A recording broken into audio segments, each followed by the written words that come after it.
Hello everyone! This is going to be the first video in a series, and it's all about my favourite things.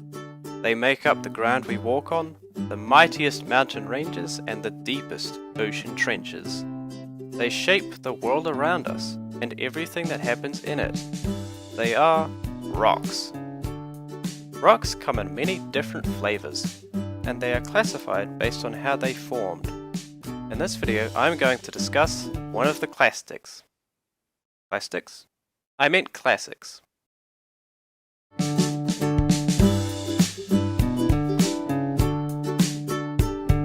At the border between Utah and Colorado is a place that draws rockhounds from all over the world. It lies at the center of a landscape shaped by millions of years of geological turmoil. It's also a valuable window into the lives of spectacular prehistoric creatures. I'm talking about Dinosaur National Monument. Since the discovery of fossil-rich rocks here in 1909, it has grown from a barren hill into a multi-million-dollar museum and excavation site. The animals whose fossils have been found here include giant plant eaters, such as Stegosaurus and Diplodocus, and vicious meat-eaters like Allosaurus and Deinonychus. However, this video isn't going to focus on the animals so much as the rocks that entombed them. Fossils are only found in sedimentary rocks, those that are made from sediment. In particular, the rocks that define this landscape are clastic sedimentary rocks, the most common variety. To explain what they are and why they're so important, I'm going to take you back 150 million years to show you how these rocks were formed. 150 million years ago, a mighty river crossed this part of North America. Lush vegetation lined its banks, and dinosaurs drank its water. There was something else in the river too, something carried in some amount by all rivers. That something is sediment. Sediment is loose material like sand that can be transported across the Earth's surface. Clastic sedimentary rocks are made from the most common types of sediment: sand, silt, clay, and granules. All of these come from the breakdown of pre-existing rocks by physical forces including running water, gravity, or frost. Those forces are collectively called physical weathering agents. I will talk about physical weathering in a separate video, but for now this is the key point. Clastic sedimentary rocks are made from the remains of older, pre-existing rocks. Now then, the first question. How does loose sediment in a prehistoric river become a clastic sedimentary rock in Dinosaur National Monument? Well, a few things need to happen during this transformation. The first step is deposition, a process of sediment settling and building up in one place. Sedimentary rocks form in basins, where sediments can be delivered and allowed to build up in a pile. These basins are usually underwater, in rivers and lakes, or at the bottom of the ocean. The rocks of Dinosaur National Park formed in rivers. They are filled with rough sand grains and big round pebbles, just like you see in rivers today. By contrast, these mountains in Cyprus are made up of a different kind of clastic sedimentary rock. They formed at the bottom of the ocean. If sediment is deposited in the same place over and over again for thousands or millions of years, new processes begin. The first one is compaction. It is caused by the weight of all that sediment pushing down and squashing the sediment at the bottom of the pile. There is so much pressure down there that all the water between the sediment grains is forced out. At the same time, another process called cementation begins. This one depends on special chemicals called cements being present in the water. Natural cements are based on elements such as calcium and silicon, which are normally very common in rocks. As water is squeezed out of the sediment pile, those sediments are left behind in the gaps between sediment grains. They stick the grains together to form a single, solid object. In other words, they are the glue that holds the final rock together. To summarize, Clastic sedimentary rocks are formed by a combination of deposition, compaction, and cementation. There are many different types of clastic sedimentary rock. Let's look at some of them now and discuss the differences between them all. These dinosaur fossils were excavated from a layer of sandstone. Sandstone is just what it sounds like, sand turned to stone. We also find fossils in mudstone and siltstone. These are, respectively, mud and silt transformed into stone. Sand, mud, and silt are three different types of sediment. Clastic sediments are classified based on the size of the grains that make them up. Sand grains are the biggest out of these three, between 2 mm and 1/16 of a millimeter across. Silt grains are smaller than that, and mud grains are smaller still. For this reason, we say that sandstone is coarse-grained compared to siltstone or mudstone, which are fine-grained rocks.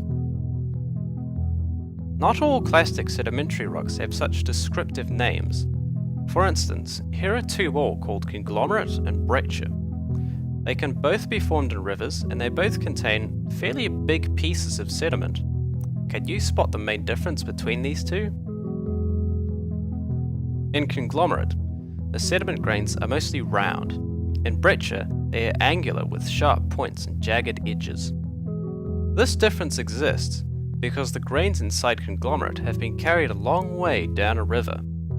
They have had plenty of time to be whittled, polished, and smoothed out by the flow of water. The grains in breccia, by contrast, were deposited before they could be rounded like this, so they stayed angular. The big grains inside conglomerate and breccia are collectively called granules. They may be little pebbles just a few centimeters across, or big boulders the size of your head. However, they have been through the same processes as those sand grains from earlier: deposition, compaction, and cementation. I should say that all these processes are quite slow under normal conditions.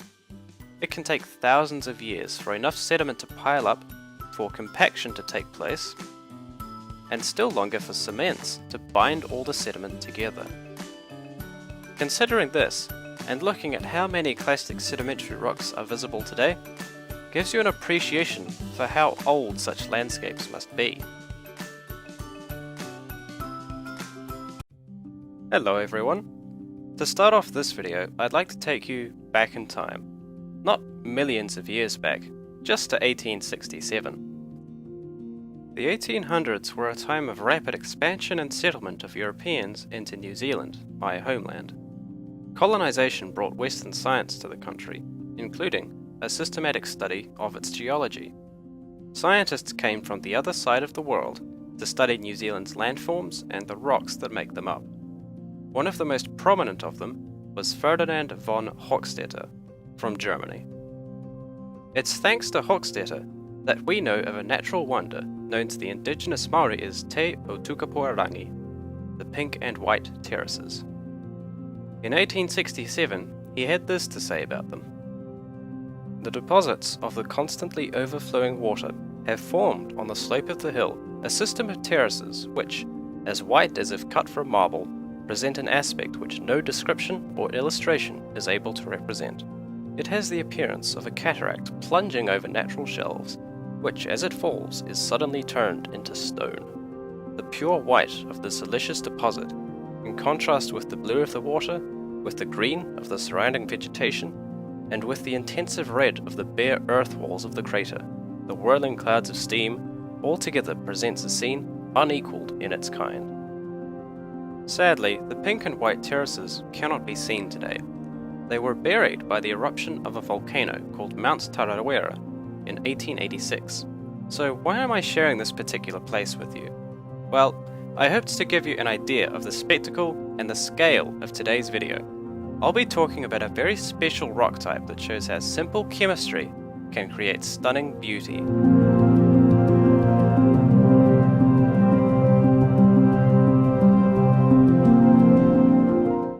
Sedimentary rocks are those made up of sediment. Gravel, sand, dust, and mud are all sediments created by the breakdown of pre-existing rocks. However, There are also sediments formed by precipitation, a fundamental chemical process. You can find these in caves, in deserts, or in hot springs. They make up crystalline sedimentary rocks. To really get to know crystalline sedimentary rocks, it helps to have an appreciation of chemistry.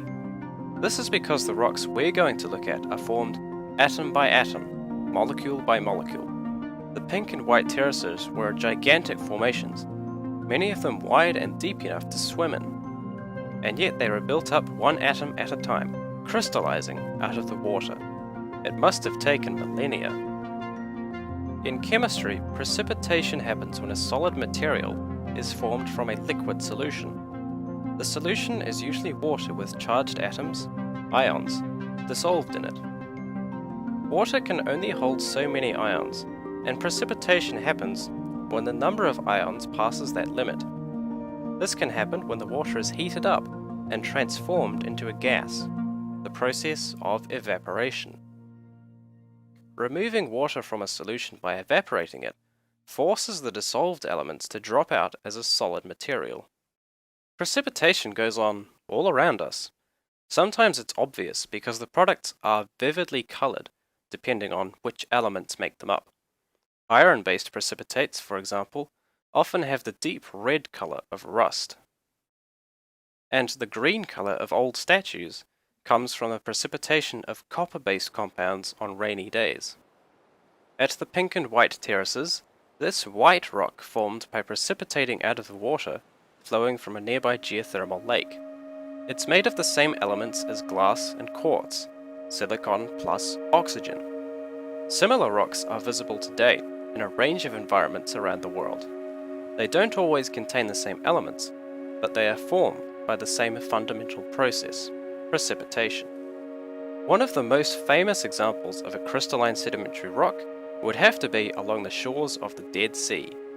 Here on the border between Jordan and Israel, you will find one of the saltiest bodies of water on Earth. It contains almost 10 times more salt than the open ocean and is inhospitable to life. It's also incredibly hot, reaching an average temperature of 40 degrees in the summer. That heat causes the water in the Dead Sea to evaporate at an incredible rate. In fact, there are no rivers taking water out of the basin. Water only leaves the Dead Sea through evaporation. The result of this is rapid precipitation of salts, which are deposited along the banks. The most common type of salt here is known to geologists as halite, and to chemists as sodium chloride. It's this mineral that we sprinkle on fish and chips because it's what we commonly call salt. However, there are other types of salt that form in environments like this. Gypsum is another one, the main ingredient in plaster of Paris, and chalk for writing on blackboards. The elements present in gypsum are calcium, sulfur, and oxygen, along with some leftover water molecules. It's possible to take the water out of gypsum by heating it further. This gives anhydrite, another salt mineral.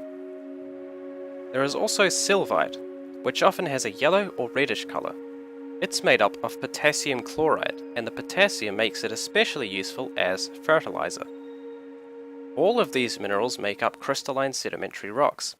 They can exist separately or together in layered formations, and they are always spectacular. To provide another example, let's consider this landscape in Bolivia. What you're looking at is the largest salt pan on the planet, Salar de Uyuni. It was formed by the evaporation of an ancient seaway over some 30,000 years. As evaporation took place, salts precipitated out of the water and gradually built up on the seabed, atom by atom, into horizontal layers. Today, the salts cover more than 10,000 square kilometers, and when it rains, they are covered by a thin layer of water that acts as the world's largest mirror. Salar de Uyuni is not just popular with tourists. It is rich in elements that are normally hard to find, especially lithium. If you follow technology news at all, you probably know that lithium is seeing exponentially high demand for its use in batteries. This makes it a valuable resource. As much as 70% of the world's lithium reserves may be found in this salt pan. So, as you can imagine, mining rights in the area have been hotly contested. By now it should be clear that crystalline rocks not only look nice and have surprising impacts on everyday life, they also shape some varied and unique landscapes. I want to talk about just one more environment where things get really interesting. For this we need to go underground. The science of caves is worth a whole video on its own. There is so much to see and explore within them. Right now, however, we're just going to look at the processes that form caves. All the formations you see here, these stalactites and stalagmites, these flowstones, the walls of this tunnel, were all shaped by the same slow processes.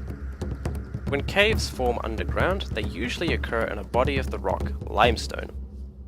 This limestone is made up of calcium carbonate, a substance that can be dissolved by water seeping down from the surface. As it is dissolved away, a gap forms in the rock. The gap starts out as a minuscule crack, but over geological time, it becomes wider as material is dissolved and eroded from its edges. Australia's Jenolan caves occupy gaps that now measure 40 kilometers long in total. They are thought to be 340 million years old. What does this have to do with crystalline sedimentary rocks? Well, I just described a lot of calcium carbonate being dissolved in water. The question is, what happens to the calcium carbonate next?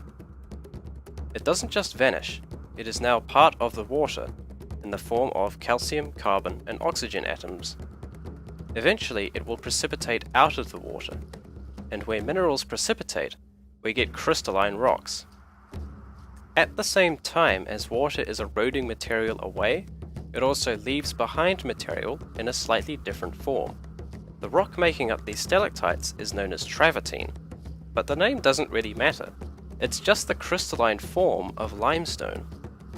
All these weird and wonderful formations have been built up by water trickling along and leaving tiny mineral grains behind, atom by atom, trickle by trickle, just like in Salar de Uyuni, the Dead Sea, and the pink and white terraces. Forming structures like these is agonizingly slow, so us humans should consider ourselves lucky to have laid eyes on them at all. Hello everyone! Today we're going to explore the kind of rock I'm most familiar with, as I've been surrounded by it for most of my life. It's an exceptionally common and exceptionally important rock type in the Earth's crust.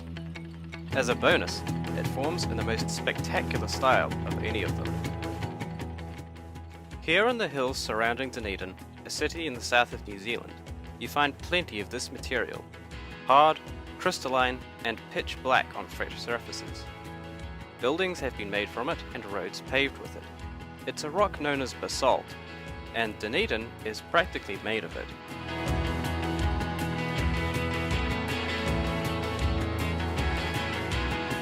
Now this is a geological map of the area surrounding the city.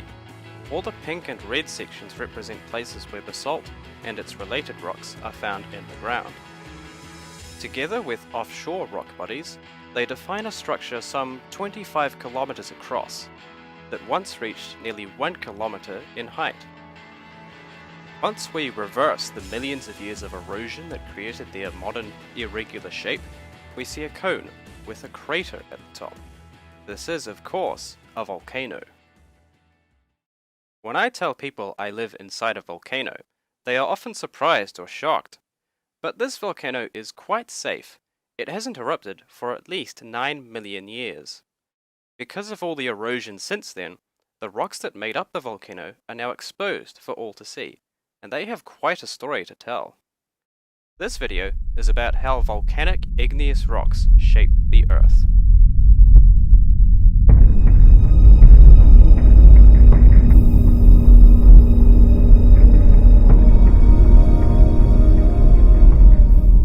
Igneous rocks comprise one of the three major rock types, along with sedimentary and metamorphic.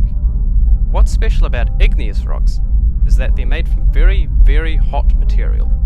In fact, the word igneous means fire-formed. Allow me to explain. By their definition, rocks are solid materials. Like anything else, however, they can melt if enough heat is applied to them. Melting rocks produces a substance called magma, which is considered a liquid. Conversely, when magma is left to cool down, it will refreeze and crystallize to produce a new rock. That rock is an igneous rock, one that cooled from a molten state. The subject of melting and cooling rocks is a fascinating topic on its own, but for now I just want to focus on the products. Generally, igneous rocks form in places where molten rock is able to collect and crystallize in significant amounts. This volcano is about volcanic igneous rocks, which form in, you guessed it, volcanic eruptions. But wait a minute, if these rocks are produced by cooling down magma, how can they form in a volcanic eruption? Volcanoes tend to be very hot, after all. Well, that's true, but they are only hot by our standards. The truth is that magma is an extremely hot substance. The magma that produced this basalt, for example, had a temperature of around 1200 degrees when it reached the Earth's surface. It was even hotter beforehand, as it rose up through the Earth's crust, inching closer and closer to the top of this volcano. When it erupted from the volcano, it met the atmosphere, which is incredibly cold by comparison. That sharp difference in temperature triggered rapid cooling, and the magma became lava, launching itself into the open air and crystallizing to form new rocks. To be clear, magma and lava are two different terms for similar things. Magma is molten rock found anywhere inside the Earth. Lava is magma that has been exposed to the Earth's atmosphere. From now on, I will only use the term lava, because all volcanic rocks are formed by the solidification of lava. Volcanic rocks come in a variety of styles, colors, and textures. They can be classified based on their composition, the minerals that make them up. This also affects how the lava itself is erupted, so different volcanic rocks tend to be found in different types of volcanoes. For example, the volcano that Dunedin is built inside was a shield volcano, much like the island shields of Hawaii that still erupt today. Volcanoes of this type usually erupt in a gentle style called effusive, which means that lava oozes out of them in a steady stream. Such lava is runny, hot, and doesn't contain much gas. It commonly forms basalt or obsidian, which is a rock made up of natural glass.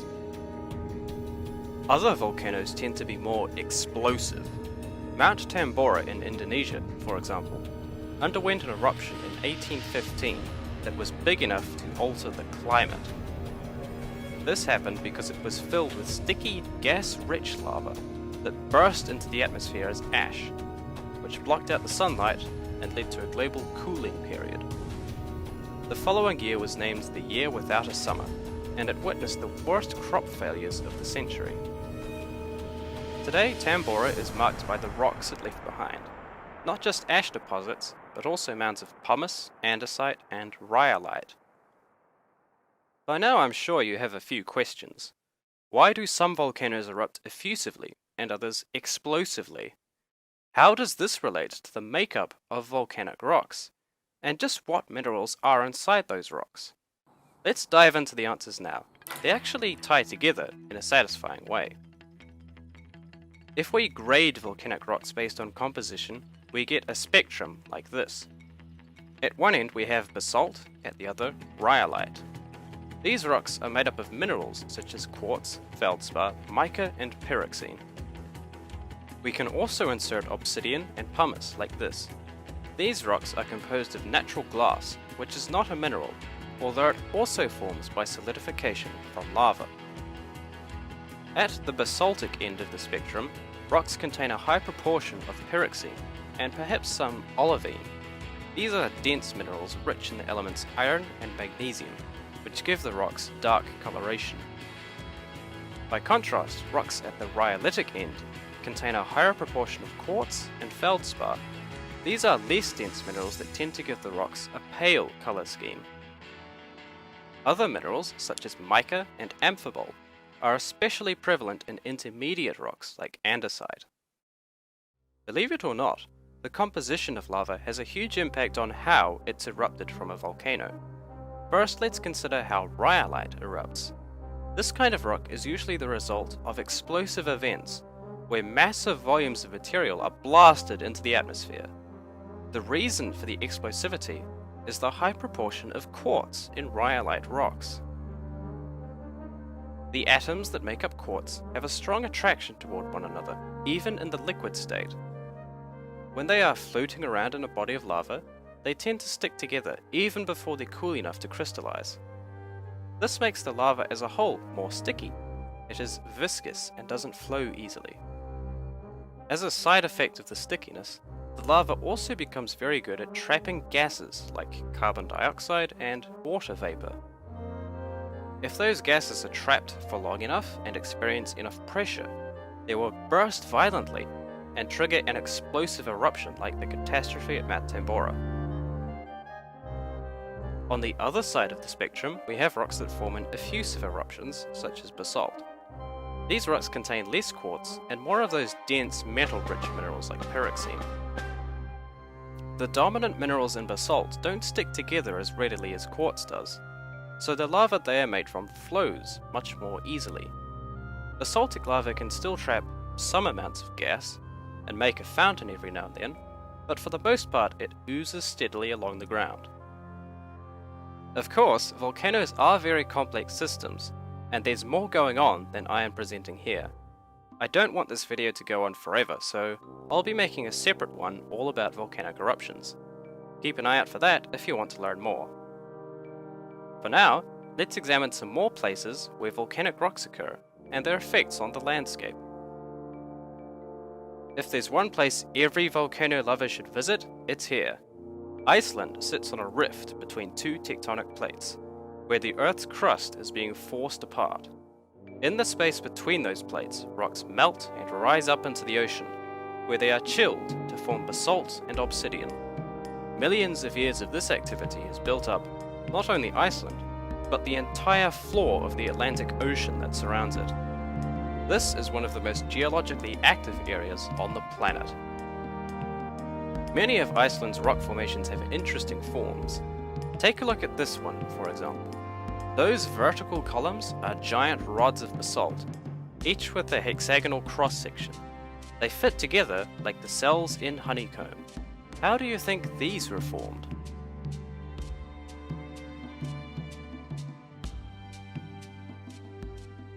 Back when this basalt was hot and molten, it collected in a literal lake of lava. That lake gradually cooled and crystallized from bottom to top. As the lava cooled, it also had to shrink, since solid rocks take up less space than the liquid they are made from. Therefore, the lava cracked into columns. The space between the columns represents the difference between solid and liquid volumes. The original lava lake must have been impressive indeed, at least 20 meters deep to form these. A volcanic rock we've touched on only briefly is andesite. It's named for the Andes, a mighty mountain range that stretches along the spine of South America.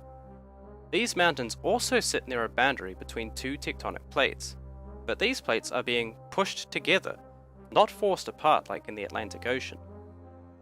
The processes that take place here produce different types of lava, including andesitic lava. It erupts from volcanoes all along the continent in a style more explosive than basalt, but more gentle than rhyolite. Andesite tends to be lighter in color than basalt, which allows you to see individual mineral grains, although you might need a hand lens. The lighter minerals in this sample are composed of quartz and feldspar, while the darker ones are pyroxene or amphibole. In this sample from my own collection, the darker grains are pretty obvious. They are large amphibole crystals surrounded by a fine matrix of quartz, feldspar, mica, and other minerals. The reason for this size difference is that amphibole crystallizes at a higher temperature than the others. As a sample of lava cooled to form this rock, the amphibole crystals formed first, and were given enough time to grow until the lava completely solidified, at which point the other minerals crystallized quickly and entrapped them. Geologists have a precise name for everything, and their name for this appearance is a porphyritic texture. Finally, let's look at one more place where rhyolite is common. The Taupo Volcanic Zone in northern New Zealand is a strip of land famous for explosive eruptions. Some of them occurred on a scale similar to Mount Tambora.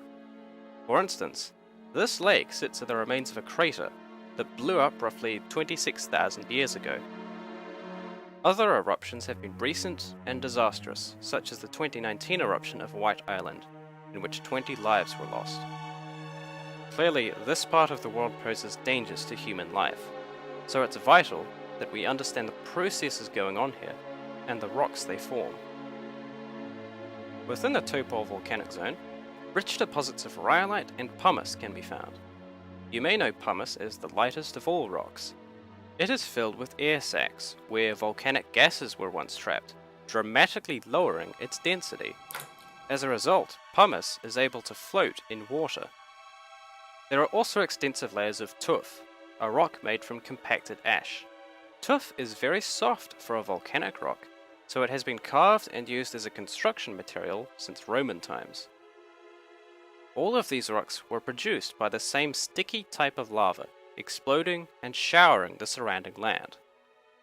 After countless episodes of violence and destruction, this extraordinary landscape was left behind. Hello everyone! In today's presentation, we're going to consider a very interesting yet mysterious type of rock. You can find it on the surface of all the world's continents, but it originally formed deep underground. It came from magma, the substance made when solid rocks are melted. It's called a Plutonic rock. Let's explore exactly what this is, how it is formed, and why it matters.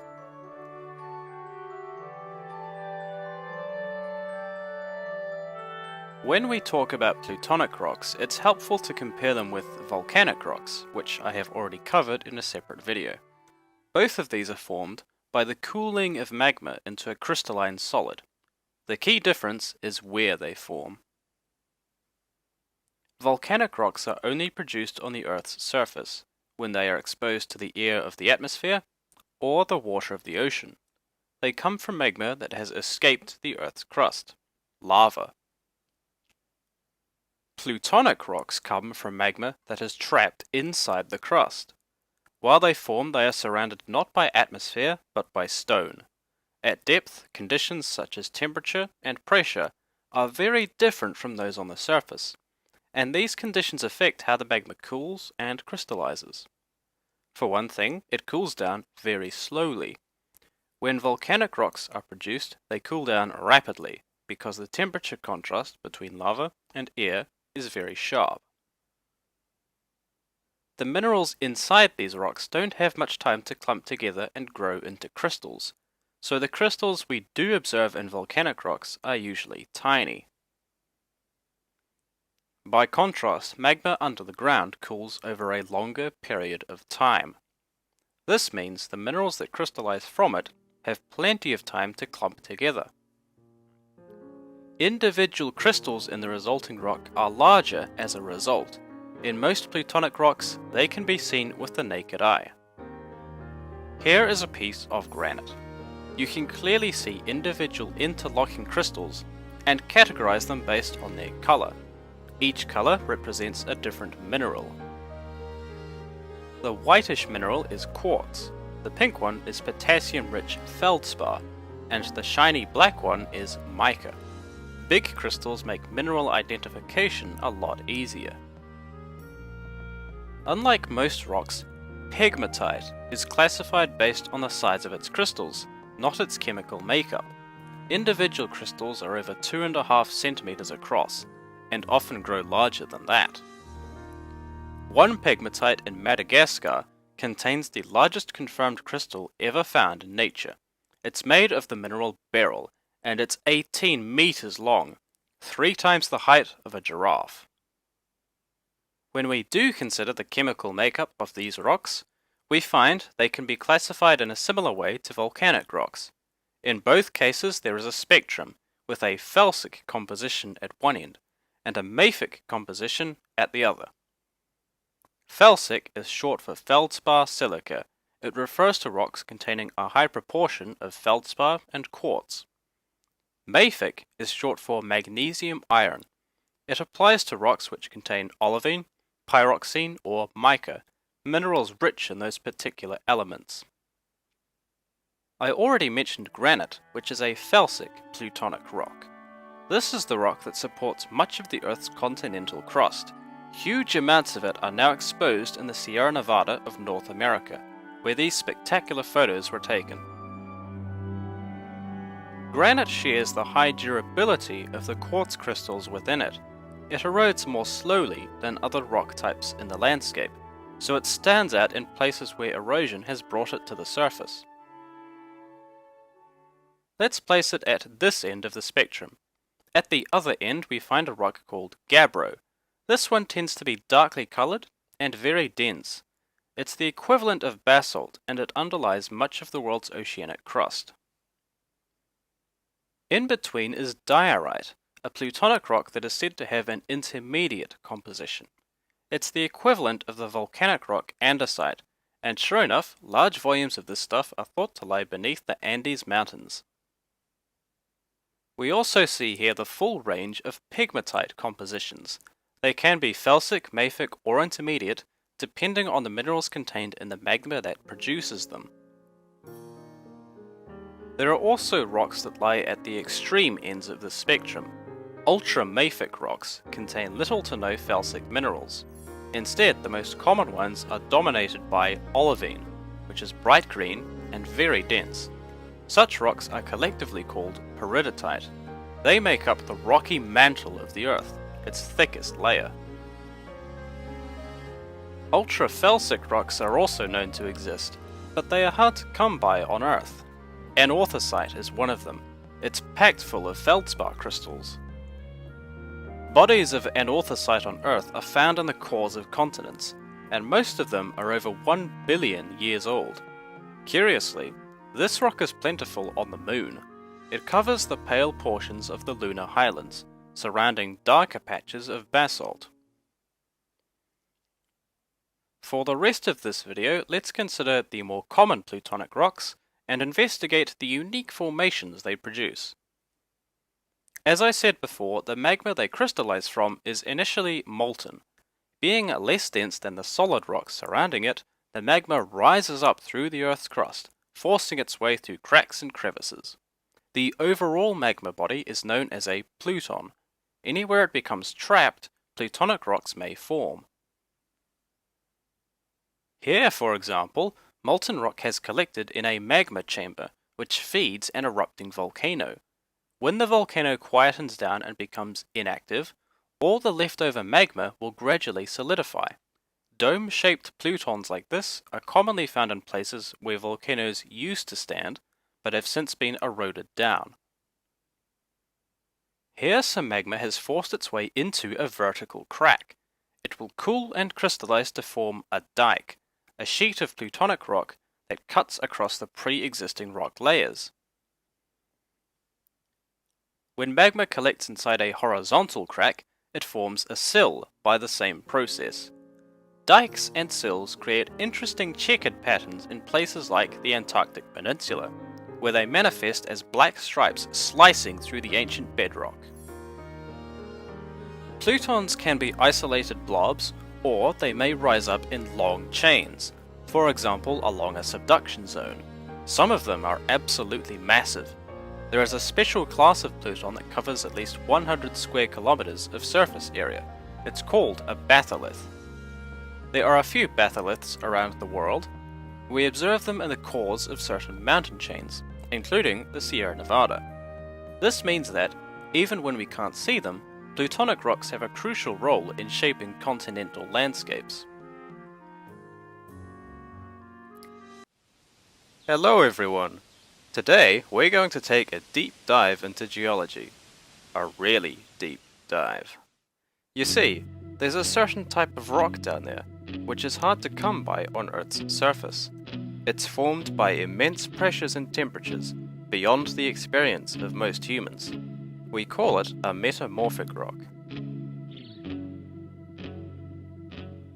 Of the three major rock types, metamorphic rocks are perhaps the most mysterious.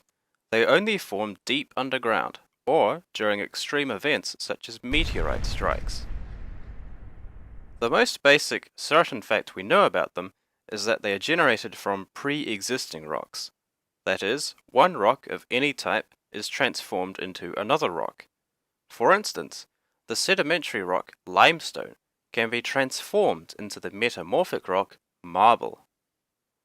Any type of rock, whether it's sedimentary, igneous, or metamorphic, can undergo this process under certain conditions. We call the process metamorphism, changing form. Here are some questions we need to consider. How does metamorphism actually happen? What does it take for one rock to change into another? Why is Thomas a different animal in every video? Well, let's look into the first two questions and maybe I'll answer the third later on. As you should know, rocks are made up of minerals, and the specific minerals within dictate the rock's properties. To transform one rock into another, you need to alter the minerals in some way. One way to do this is to change the structure or shape of those minerals. Every mineral holds a certain shape. We observe it in crystals. When exposed to high pressures or temperatures, the shape changes as the atoms making up the mineral are forced into a new arrangement. The mineral calcite, for example, makes up both limestone and marble. The difference between these rocks is that in marble, the calcite crystals have a different, more compact structure. They got this way by being compressed deep in the Earth's crust. Altering the chemistry of minerals also changes the rocks they make up. Every mineral has a unique chemical formula. For instance, the formula for the mineral albite is sodium aluminium silicate. It's possible to remove the sodium and add some calcium, which produces a different mineral called anorthite. Although mineral grains can undergo chemical changes like this, it's important to note that the composition of the whole rock is constant. Our original rock, known as the protolith, contains the same chemical elements as the final metamorphic rock. They have just been rearranged a bit. The rock also stays solid during metamorphism. Although it may be heated to hundreds of degrees Celsius, it doesn't melt. That would produce magma, which forms igneous rocks. If you want to know more about those, I have already covered them in separate videos. Your science teacher will probably have mentioned two main types of metamorphism. They are distinguished in terms of scale and the driving force behind them. First, we shall look at contact metamorphism, which operates over relatively small scales. Then, we'll look at regional metamorphism, which generates metamorphic rocks over a wide area. Contact metamorphism involves magma and the intense heat it generates. Magma is molten rock that rises up through the Earth's crust from below. If it rises high enough, it may break through the surface in a volcanic eruption. Along the way, magma has to push its way through pre-existing layers of rock, which we call country rock for convenience. Country rock surrounding the magma is exposed to temperatures that may be well over 1,000 degrees Celsius. It is essentially baked, like a cake. This dramatic increase in temperature forces the minerals inside to adjust, which of course creates metamorphic rocks. Let's imagine that these layers are made of sandstone, a common sedimentary rock. Exposure to the magma body may transform it into quartzite, a metamorphic rock that is extremely durable and resistant to erosion. After sufficient weathering and erosion take place in this area, we can expect a hill of quartzite to stand out next to a body of igneous rock from the magma itself. When you see an arrangement like this in the field, you can be sure contact metamorphism has taken place. I already mentioned that limestone can be converted into marble. This also happens during contact metamorphism. The shift from one rock to the other is driven by an increase in temperature. However, differences in the limestone protolith can also produce more exotic rocks. You may have heard of this one. It's lapis lazuli from Afghanistan. The rich blue color is caused by a mineral called lazulite, and the flecks of gold are tiny pieces of pyrite. People have been mining it for at least 9,000 years to produce exquisite ornaments and pigments. So that's contact metamorphism in a nutshell. How about the other type, regional metamorphism? This process occurs over much larger areas and therefore produces large volumes of metamorphic rock. Regional metamorphism involves not only high temperatures, but also immense pressures. It occurs when pre-existing rocks are buried several kilometers below the surface. For example, sedimentary rocks forming under the ocean floor. In this case, the pressure comes from the weight of all that overlying rock and water. We also observe regional metamorphism in areas where two tectonic plates collide. The most prominent of these areas today sits on the boundary between the Indian and Eurasian plates. For the last 50 million years, they have been pushing together with enough force to raise the highest mountains on Earth, the Himalayas. Great pressure acting over a wide area produces metamorphic rocks such as slate, phyllite, schist, and gneiss. These particular rocks are most often formed by the alteration of minerals in mudstone or similar sedimentary rocks. They can be classified in terms of grade, with a higher grade corresponding to higher pressure and temperature exposure. All these rocks have a feature called foliation, which does not form in contact metamorphism. Foliation comes about when the minerals inside a rock are reoriented and flattened by the pressure being applied. In slate and phyllite, the lower grade metamorphic rocks, this foliation is not easily visible. Its influence, however, allows these rocks to be split into flat sheets parallel to the foliation. Sheets of slate produced in this way are used for roofing tiles and blackboards. In schist and gneiss, the higher grade rocks with a heap of pun potential, the pressure has actually caused different minerals to separate out in parallel layers. When you look at these rocks, you can see the foliation directly. This piece of schist has alternating white and grey layers. They are very thin, but you can still pick them out with the naked eye. Compare it with this piece of gneiss, in which the layers are quite thick. Any geologist could tell the white layers contain quartz, whereas the dark ones are rich in mica. Rocks formed by regional metamorphism are valuable because they tell us about conditions deep below the Earth's surface, a place us humans will probably never visit. Geologists keenly study them in places like the Indus River Valley, where the core rocks of the Himalayas are being eroded down. There is no bigger thrill than spotting a site like this and realizing it originated many kilometers beneath your feet. I should mention that other types of metamorphism are also possible. For instance, unique metamorphic rocks are formed inside subduction zones, where a tectonic plate sinks and gradually melts. That tectonic plate is usually made up of basalt, which is altered by pressure, temperature, and even water to form this colourful beast, eclogite. It contains such exotic minerals as red garnet, blue glaucophane, and green omphacite. This rock is rare on the surface and would make a worthy trophy for any metamorphic scientist.